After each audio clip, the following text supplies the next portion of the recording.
Hello friends, स्वागत है आप सभी का खुशबू एकेडमी में। आज फ्रेंड्स आपको मैं बताऊंगी, जैसा कि आप सभी लोग जानते हैं कि आपका जो क्लास चल रहा है वो सोशलाइजेशन प्रोसेस पे चल रहा है। ठीक है, आपकी जो क्लास है 3 क्लासेस कंप्लीट हो चुकी हैं, 3 चैप्टर।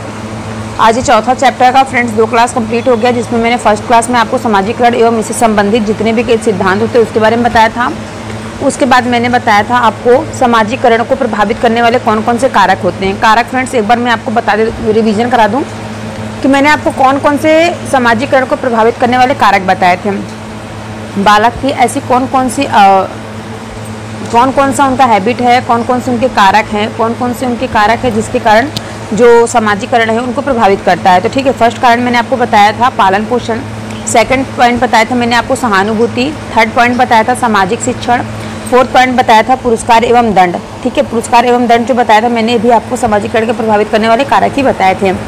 5वें नंबर पर मैंने आपको वंशानुक्रम बताया था, यानी कि हेरिडिटी। उसके बाद फैमिली के बारे में बताया था। 7वां पॉइंट था आपका पड़ोस, 8वां पॉइंट था आपका स्कूल एंड 9 पॉइंट आपका था बालक के साथी, 10वां पॉइंट था समुदाय और 11वां पॉइंट था आपका धर्म। ठीक है फ्रेंड्स, तो यहाँ तक का जो आपका था वो कंप्लीट हो गया था।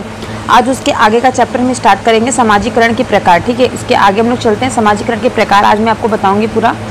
तो देखिए, सामाजिकरण एक ऐसी प्रक्रिया होती है। देखिए, सबसे पहले मैं आपको बताऊँ सामाजिकरण मैंने आपको क्या बताया था। मनुष्य क्या एक सामाजिक प्राणी है और बिना समाज के किसी भी व्यक्ति का सर्वांगीण विकास की कल्पना भी नहीं की जा सकती। ठीक है, इतना मैंने आपको पहले बता दिया था। इतना आपको आई होप आप सभी को समझ में आया होगा अच्छे से। जिसने अगर पीछे क्लास ना देखी हो तो आप लोग चैनल को सब्सक्राइब कर लीजिएगा और आप चैनल पर जा करके सारे वीडियोस देख सकते हैं। ठीक है, और आपकी तैयारी जो है काफ़ी अच्छी होगी इस बार। और फ्रेंड्स, मैथ की क्लासेस भी आपकी चल रही है। आपको मैथ की जो क्लास है वो रुचि मैम पढ़ा रही हैं। ठीक है, आप लोग देख लीजिएगा। तो देखिए, आज मैं आपको बता रही हूँ सामाजिकरण के प्रकार। तो सामाजिकरण एक ऐसी प्रक्रिया है जो जीवन पर्यंत चलती रहती है और इस सामाजिकरण को मनोवैज्ञानिकों ने अध्ययन के दृष्टिकोण से विभिन्न भागों में बांटा है, जो इस प्रकार है। किस प्रकार है फ्रेंड्स? पहला दिया है प्राथमिक सामाजिकरण, दूसरा दिया है द्वितीय सामाजिकरण या फिर गौण सामाजिकरण। तो सबसे पहले हम प्राथमिक की बात करते हैं। प्राथमिक में क्या कह रहा है? प्राथमिक सामाजिकरण जो फ्रेंड्स है ये कह रहा है कि यह बालकों में भविष्य में होने वाली सामाजिकरण के लिए आधार सृजित करता है। क्या सृजित करता है फ्रेंड्स? आधार को सृजित करता है। ठीक, एक बेस बनाता है। सामाजिकरण की इस अवस्था में बालक अपने जीवन की शुरुआत करता है। बालक समाज के माध्यम से ही व्यवहारिक ज्ञान सीखता है। शिक्षा, संस्कृति, मूल्य तथा अभिवृत्ति, एटीट्यूड, ठीक है, अभिवृत्ति का विकास इसी चरण में होता है। प्राथमिक सामाजिकरण के मुख्य अभिकर्ता एजेंट्स के रूप में परिवार एवं मित्रों की भूमिका होती है। तो देखिए, आप लोग जब पढ़ रहे हैं सामाजिकरण सोशलाइजेशन, आपने अगर दोनों क्लास अटेंड की होगी तो आपको इतना समझाने की जरूरत ही नहीं है, आप लोगों को काफ़ी ज़्यादा अच्छे से समझ में आ गया होगा। तो देखिए फ्रेंड्स, जो मैंने बताया था, देखिए यहाँ पे एटीट्यूड के बारे में दिया गया, अभिवृत्ति के बारे में दिया गया। तो देखिए फ्रेंड्स, जो वो बताया गया परिवार, तो देखिए जो भी अगर बालक जो है, बालक के सामाजिकरण का जो पालन पोषण का क्या होता है, गहरा प्रभाव पड़ता है। जिस प्रकार का वातावरण बच्चों के जो बालक को प्रारंभिक जीवन में मिलता है, जिस प्रकार से क्या होगा उनके माता पिता बालक का पालन पोषण करते हैं, उसी के अनुसार क्या होता है बालक में भावनाओं तथा जो उनके अंदर की अनुभूतियाँ होती हैं उनकी भी क्या होगी, उनकी भी जो विकास होगा वो अच्छे से होगा। अगर हम दूसरे शब्दों में आपको बता दें कि जैसे बालक समाज विरोधी आचरण उसी समय करता है जब उसके स्वयं के साथ कुछ गलत होता है। ठीक है, और वो अपने आप को व्यवस्थित नहीं कर पाता, तो क्या करेगा, वो गलत व्यवहार करेगा। ठीक है, तो फ्रेंड्स समझ में आया आप लोगों को। और देखिए यहाँ पे जो ये बात हो रही है यहाँ पे कि प्राथमिक सामाजिकरण के अभिकर्ता जो हैं एजेंट्स के रूप में परिवार एवं मित्रों को ही भूमिका होती है। तो मित्र के फ्रेंड्स किस प्रकार से होती है? मित्र देखिए, जब बच्चा का जन्म होता है तो अपने घर में अपने माँ से रिलेट बनाता है। उसके बाद माँ से अपने रिलेशन बनाने के बाद क्या होता है, वो फिर में पिता, अपने दादी दादा, घर में जितने पेरेंट्स हैं उसके उनसे मिलता है। उसके बाद अपने पूरा परिवार से मिलेगा, फिर आस पड़ोस के बाद बच्चों का क्या होता है, उसके बाद बच्चा जो होता है वो स्कूल एक ऐसा स्थान होता है जहाँ बालक का सामाजिकरण होता है। ठीक है, बालक जब स्कूल में जाएगा वहाँ पे 4 घर के बच्चे आएंगे, 4 मोहल्ले के बच्चे आएंगे, उन लोग से मिलेगा तो वहाँ पे क्या होगा, उनका एक सामाजिकरण स्टार्ट हो जाता है वहाँ पे। तो स्कूल में क्या होता है, विभिन्न परिवारों के बालक शिक्षा प्राप्त करने आते हैं। अब बालक के ये सभी विभिन्न परिवारों के बालक जो होते हैं शिक्षकों के बीच रहते हुए सामाजिक प्रतिक्रिया करते हैं। ठीक है, जिससे उसका सामाजिकरण तीव्र गति से होने लगता है। और स्कूल में रहते हुए ही बालक को क्या होता है, जहाँ एक और विभिन्न विषयों की प्रत्यक्ष शिक्षा द्वारा बच्चों को सामाजिक नियमों, रीति रिवाजों, परंपराओं, मान्यताओं, विश्वासों और आदर्शों एवं मूल्यों का ज्ञान होता है। वहीं पे जो दूसरे बच्चे होते हैं वो एक दूसरे को देख करके उसमें सीखने का भी काम करते हैं। सामाजिक योजनाओं में सक्रिय रूप से भाग लेते हैं और अप्रत्यक्ष रूप से क्या करते हैं, सामाजिक गुणों का विकास होता है उनके अंदर। समझ में आप लोगों को आ गया? प्राथमिक समाजीकरण मैंने आपको बता दिया। अब देखिए इसके आगे हम बात करेंगे, नेक्स्ट है आपका द्वितीय समाजीकरण। द्वितीय समाजीकरण यानी कि गौण समाजीकरण क्या है, किस प्रकार से? देखिए इसके माध्यम से बालक क्या करेगा,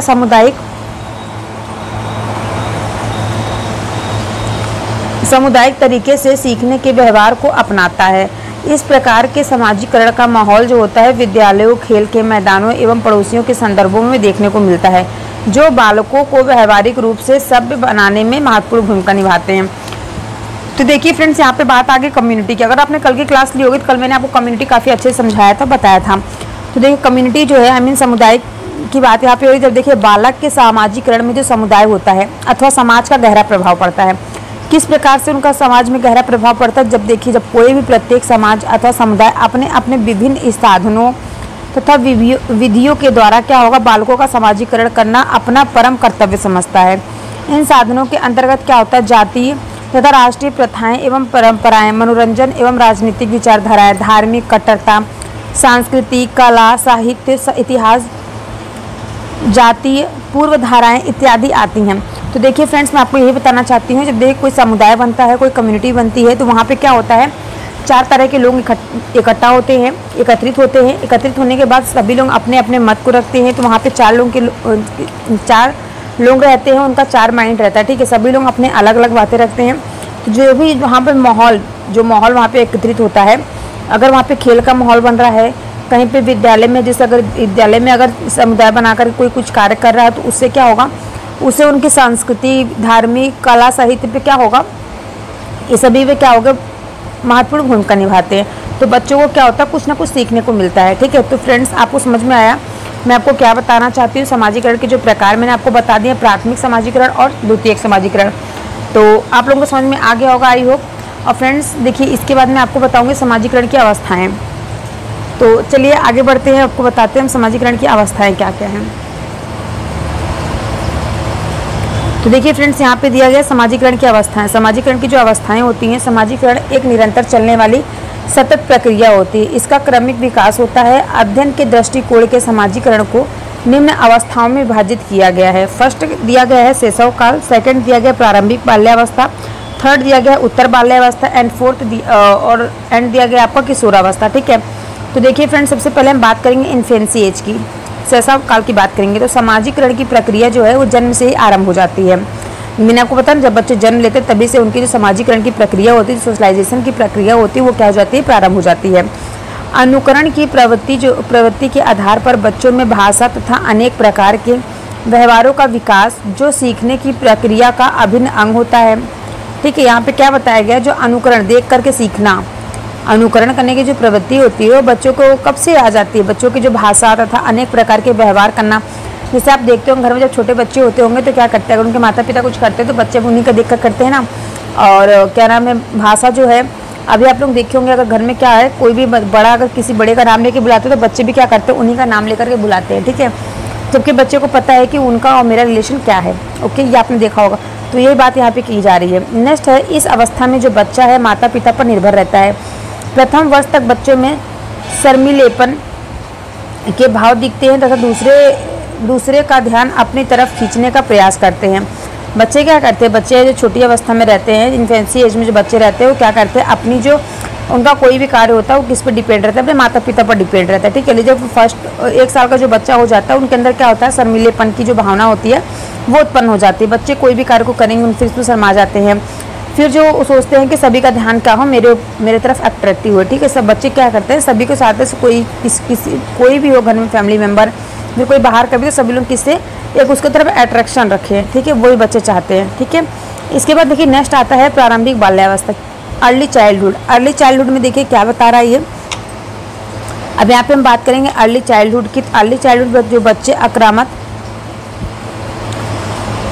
जो बच्चे होते हैं आक्रामक की प्रवृत्तियाँ अर्थात नाराज होने की प्रवृत्तियाँ, आपस में झगड़ने की प्रवृत्तियाँ रखते हैं, अभिभावक के निर्देशों को इनकार करने की प्रवृत्ति रखते हैं और सहानुभूति एवं सहयोग की भावना का भी विकास तथा जिज्ञासा की प्रवृत्ति रखते हैं।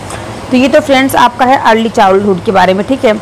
अर्ली चाइल्डहुड के बारे में मैंने आपको बताया यहाँ पे, जिसको बोलते हैं पूर्व बाल्यावस्था, अर्ली चाइल्डहुड, जिसकी अवस्था क्या होती है फ्रेंड्स 2 वर्ष से 6 वर्ष तक की होती है। और जो मैंने फर्स्ट आपको बताया इन्फेंसी, इसकी फ्रेंड्स जो होती है अवस्था जन्म से लेकर के 2 वर्ष तक की होती है, ठीक है। और जो शैशव काल में मैंने आपको बताया, शैशव काल में क्या होता है, वो जो बच्चा होता है वो अजनबी, दुश्चिंतित, स्ट्रेंजर एंग्जाइटी होता है, ठीक है। ये मूल प्रवृत्ति में जैसे रोना, हंसना, ये व्यवहार करता है। जैसे अपने घर के लोगों को देखेगा, जिसको पहचानता है तो उनको देख के वो हंसेगा, और अगर वो अजनबी लोगों को देखेगा तो क्या करेगा, वो रोना चालू कर देता है, ठीक है। और जो फ्रेंड्स इनकी एक्टिविटी होती है शैशव काल में, जो इनकी एक्टिविटी होती है वो कैसी होती है, वो ग्रॉस मोटर स्किल से फाइन मोटर स्किल में जाती है, ठीक है। और इस अवस्था में जो बच्चे होते हैं इन्फेंसी अवस्था में, इस अवस्था में जो बच्चे होते हैं पहले ज़्यादा मांसपेशियों का उपयोग करते हैं, फिर बाद में क्या करते हैं, कम मांसपेशियों का यूज करते हैं, ठीक है, जिसको gross motor skill to fine motor skill बोलते हैं, ठीक है। इसके बाद हम बात करेंगे आगे। नेक्स्ट देखिए क्या है, बच्चों के अंदर मैंने यहाँ पे बताया ना, जो इनके अंदर फीलिंग होती है वो जेलियस फीलिंग होती है, और इनके अंदर फेक इमोशन और एम्पैथी का भी देखने को मिलता है, सहानुभूति, जिसको मैंने आपको बताया। फिर देखिए आप इसको मैं बताई थी प्रारंभिक बाल्यावस्था। तो देखिए ये जो प्रारंभिक बाल्यावस्था है ये सोशल कंस्ट्रक्शन, इसके अंदर क्या होता है, सामाजिक संरचना सभी बाल्यावस्था के अंदर आ जाती है। और इसमें क्या होता है, बच्चों के अंदर जिज्ञासा जागृत हो जाती है, क्योंकि ये जो अवस्था है 2 वर्ष से लेकर के 6 वर्ष तक की अवस्था होती है, ठीक है। और ये जन्म से 2 वर्ष तक की अवस्था ये होती है, और 2 वर्ष से 6 वर्ष तक की जो अवस्था होती है उसको हम अर्ली चाइल्डहुड बोलते हैं।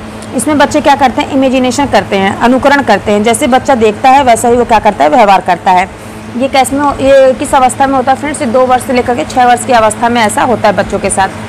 अब देखिए फ्रेंड्स, अब मैं आपको बता दूँ, इसके बाद जाता है आपका यहाँ पे उत्तर बाल्यावस्था, लेटर चाइल्डहुड। लेटर चाइल्डहुड क्या है फ्रेंड्स, इसमें देखिए ये जो एज होती है ये होती है आपकी 6 से 11 वर्ष तक की अवस्था जो होती है, ठीक है।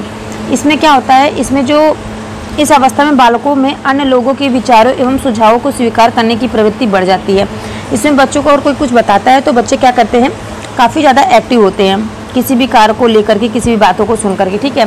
बच्चों द्वारा बचपन अलग अलग संस्कृतियों, कल्चर में अलग अलग तरह से अनुभव एक्सपीरियंस किया जाता है। अब नेक्स्ट यहाँ पे बात करेंगे प्रतियोगी की भावना का विकास, सहानुभूति की भावना का विकास। और नेक्स्ट क्या है, इसमें दिया गया है बालकों में पक्षपात एवं भेदभाव की प्रवृत्ति का विकास करते हैं, और बालकों में दायित्व जवाबदेही का विकास होता है। तो देखिए फ्रेंड्स, ये जो एक एज है ना, इस एज में क्या होता है, बच्चे सेम सेक्स मतलब कि एक साथ, जैसे बॉयज़ हैं तो बॉयज़ के साथ रहना पसंद करते हैं, और गर्ल्स हैं तो गर्ल्स क्या करेंगे, गर्ल्स के साथ रहना पसंद करती है, ठीक है। और इस एज को गंदी अवस्था भी कहते हैं। गंदी अवस्था फ्रेंड्स मतलब कि इसमें बच्चे क्या करते हैं, जो कपड़े बहुत ज़्यादा गंदे करते हैं। जो 6 वर्ष से 11 वर्ष तक की जो अवस्था होती है इसको गंदी अवस्था भी कहा जाता है, ठीक है। याद रखिएगा, ये पॉइंट वेरी मोस्ट इंपॉर्टेंट है, काफ़ी बार एग्जाम में पूछा भी गया है कि गंदी अवस्था यानी कि कपड़े गंदे करने वाली जो अवस्था होती है वो किस अवस्था को कहा जाता है, तो उसको मिडिल चाइल्डहुड में कहा जाता है, ठीक है, जिसको उत्तर बाल्यावस्था कहते हैं या फिर मध्य बाल्यावस्था भी इसको कहा जाता है। और ये जो एज होती है 6 से 11 वर्ष तक की एज होती है। और इसमें जो बच्चे हैं, इसमें बच्चे स्टोरेज करना सीख जाते हैं, किसी भी चीज़ को स्टोर करते हैं। क्या क्या चीज़ें स्टोर करते हैं फ्रेंड्स, आप लोगों ने क्या क्या स्टोर किया है अपने 6 वर्ष से लेकर 11 वर्ष तक की अवस्था में, आप लोग जरूर कमेंट करके बताइएगा, ठीक है। पहले क्या हुआ करता था, बच्चे बहुत क्या करते थे, जो बॉयज़ होते हैं वो गोलियाँ खेले करते थे ना, कंचे जिसको बोलते हैं, वो लोग क्या करते थे, उसको इकट्ठा करके रखते थे, बहुत ज़्यादा इकट्ठा करते थे, ठीक है। और लड़कियाँ क्या, एक गुड़िया गुड्डा ये सब इकट्ठा करती थी, स्टोर करती थी, बर्तन वगैरह छोटे छोटे। तो आप लोग कमेंट करके बताइएगा आप लोग ने क्या क्या स्टोर किया, ओके। अब नेक्स्ट देखिए, इसमें जो होता है ना, इसमें देखिए यहाँ पे दिया गया है ये दायित्वों का भेदभाव करते हैं। तो फ्रेंड्स देखिए, इस अवस्था में जो है टोली समूह, बच्चे क्या करते हैं, गैंग बनाते हैं, एक टोली या फिर एक समूह बना करके रहते हैं, ठीक है। तो चलिए इसके आगे हम नेक्स्ट बढ़ते हैं। आई होप आप लोग को यहाँ तक समझ में आ गया होगा, ठीक है। इसके बाद देखिए फ्रेंड्स, यहाँ मैं आपको बताऊँगी किशोरावस्था, ठीक है। किशोरावस्था में क्या, ये जो एज होती है फ्रेंड्स 11 वर्ष से लेकर के 18 वर्ष तक की एज होती है, ठीक है। 11 वर्ष से लेकर के 18 वर्ष तक की जो एज होती है इसको हम किशोरावस्था कहते हैं।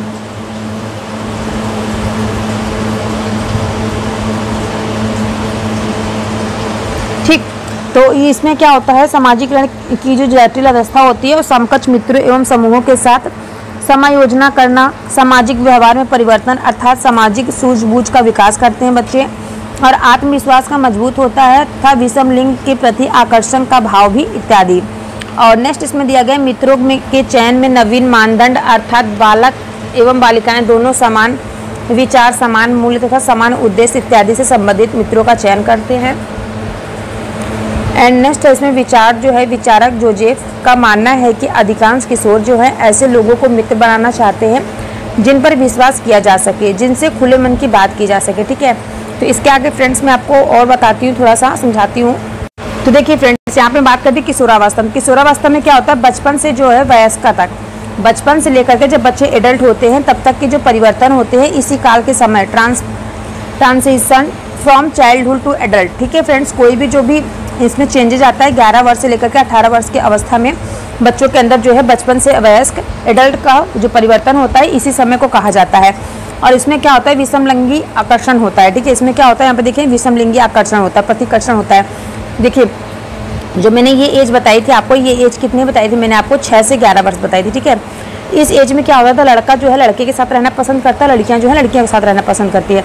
बट जो ये एज आती है आपकी किशोरावस्था जब आता है, तो किशोरावस्था में क्या होता है, जो गर्ल्स होती हैं, गर्ल्स क्या होते हैं, बॉयज़ की तरफ क्या होती है, अट्रैक्शन होती है, और बॉयज़ का क्या होता है, गर्ल्स की तरफ एक अट्रैक्शन होता है। ठीक है, तो ये जो है विषमलिंगी यहाँ पे कह रहे हैं प्रतिकर्षण का भाव उनके अंदर उत्पन्न होता है। इसके बाद क्या होता है, जो बच्चे होते हैं वो परिवार की तुलना, वो लोग अपने फ्रेंड्स की, जो फ्रेंड्स हैं, फिर अपने मतलब किसी को एक आइडल बना के रखते हैं। ठीक है, तो उनकी बातों, उनकी राय जो होती है उसको काफ़ी ज़्यादा इंपॉर्टेंस देते हैं, जबकि अपने परिवार को इंपॉर्टेंस उतना नहीं देते हैं। ठीक है, ये इस एज में। और उसके बाद फ्रेंड्स होते हैं, बच्चे जो होते हैं ना, जो इस एज के बच्चे होते हैं, किशोरावस्था के जो बच्चे होते हैं, वो खुद की पहचान यानी कि सेल्फ आइडेंटिफाई करते हैं। वो लोग सेल्फ की पहचान बनाते हैं, सेल्फ को आइडेंटिफाई करना चाहते हैं। उसके बाद ये जो जीवन का काल होता है ना, ये सबसे ज़्यादा कठिन समय होता है। यहाँ पे देखिए दिया गया है, इसमें क्या होता है, जीवन का सबसे कठिन काल, हार्ड टाइम होता है। और यही एज होती है जिसमें बच्चे क्या करते हैं, स्ट्रगल करते हैं, तनाव, स्ट्रेस रखते हैं, आंधी तूफान, जिसको आंधी तूफान की अवस्था जो पूछा गया है, वो किशोरावस्था को ही आंधी तूफान की अवस्था कहा जाता है। और इसमें क्या होती है, काफ़ी ज़्यादा बच्चे कन्फ्यूज़ होते हैं, उलझन रहती है बच्चों की अवस्था में। ठीक है, तो ये सब जो अवस्था है फ्रेंड्स, ये किशोरावस्था की ही कहा जाएगा। ठीक है, नेक्स्ट हम बात करेंगे इसके बाद अब्स्ट्रैक्ट थिंकिंग। इसके अंदर अमूर्त चिंतन, बच्चे काफ़ी ज़्यादा क्या करते हैं, अमूर्त चिंतन करते हैं।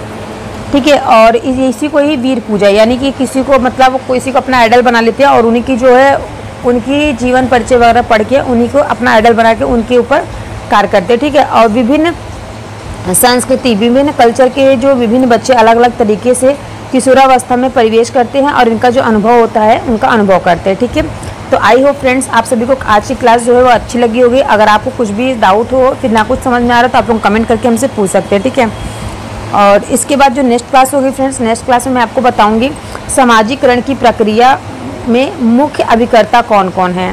ठीक है, जैसे कि अध्यापक होते हैं जो इनकी मुख्य भूमिका निभाते हैं। ठीक है, तो मैं कल की क्लास में उसके बारे में चर्चा करूंगी। आई होप आप सभी को समझ में आया होगा, क्लास आज की अच्छी लगी होगी। आप सभी पूरी क्लास अटेंड किया करिए, जिसने पीछे क्लास ना देखी देख लिया करिए आप लोग, और चैनल को सब्सक्राइब एंड वीडियो को लाइक कीजिएगा। मिलते हैं नेक्स्ट क्लास में।